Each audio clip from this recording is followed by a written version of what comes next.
নানা জল্পনা কল্পনা পেছনে ফেলে দীর্ঘ ৭ বছর ৩ মাস পর দেশের বাইরে যাচ্ছেন বেগম খালেদা জিয়া।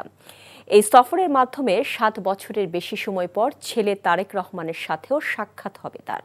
চিকিৎসাজনিত হলেও রাজনৈতিক কৌতূহলের কেন্দ্রে রয়েছে লন্ডন সফর। বিদেশ গিয়ে চিকিৎসা শেষে সুস্থ হয়ে দেশে ফেরার পর আবারও রাজনীতিতে সক্রিয় হবেন বিএনপি চেয়ারপারসন, এমন প্রত্যাশা দলের নেতাকর্মীদের। আরও জানাচ্ছেন ইমরুল আহসান।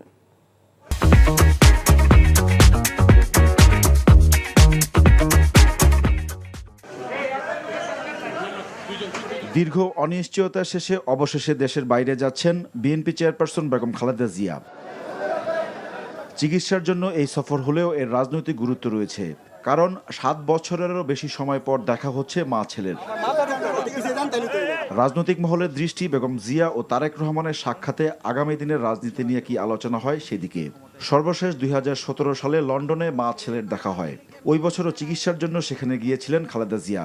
অবশ্যই আলাপ আলোচনা তো হবে, সেটাই স্বাভাবিক। তবে যেখানেই থাকেন তিনি আমাদেরকে যথাসময়ে যথাযথ নির্দেশনা দিয়ে যাবেন এবং যাচ্ছেন। রাজনীতিতে আবারও পুরোপুরি সরব হতে পারেন বিএনপি চেয়ারপারসন, এমন গুঞ্জন চলছে বেশ কিছুদিন ধরেই। তবে শারীরিক সুস্থতার উপর নির্ভর করছে তার রাজনীতিতে ফেরা। আশা করছি তিনি সুস্থ হয়ে আমাদের মাঝে ফিরে আসবেন এবং ওনার অস্তিত্ব দিয়ে, নেতৃত্ব দিয়ে, ওনার গাইডেন্স দিয়ে এই জাতিকে, বাংলাদেশকে তিনি আবার গণতান্ত্রিক রাষ্ট্র বিনির্মাণের জন্য যথেষ্ট ভূমিকা রাখবেন। সেটা আমাদের প্রত্যাশা, এই জাতির প্রত্যাশা। আপনারা আশা করছেন যে ফুল ফেজ আবার রাজনীতিতে ফিরছেন? অবশ্যই, ইনশাআল্লাহ আমরা আশা করি। ২০১৮ সালের ফেব্রুয়ারিতে তৎকালীন আওয়ামী লীগ সরকার কারাবন্দী করে বেগম খালেদা জিয়াকে। ২ বছর পুরনো ঢাকার কেন্দ্রীয় কারাগারে রাখা হয় সাবেক প্রধানমন্ত্রীকে। ২০২০ সালের মার্চে সাময়িক মুক্তি মিললেও শর্তের বেড়াজালে গৃহবন্দী থাকতে হয় তাকে। অসুস্থ খালেদা জিয়াকে বহুবার হাসপাতালে ভর্তি হতে হয়। দিনের পর দিন কাটাতে হয় হাসপাতালেই। কিন্তু চিকিৎসার জন্য বিদেশ যাওয়ার অনুমতি দেয়নি শেখ হাসিনার সরকার। বিগত ফ্যাসিবাদী সরকার প্রধান শেখ হাসিনা